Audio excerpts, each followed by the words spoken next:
letter stands for apple.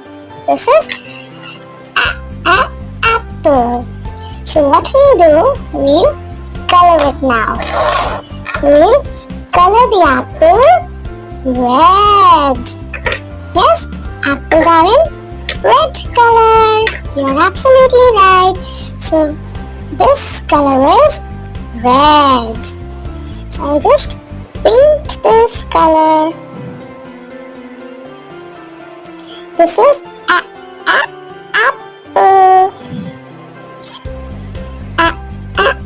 Apple.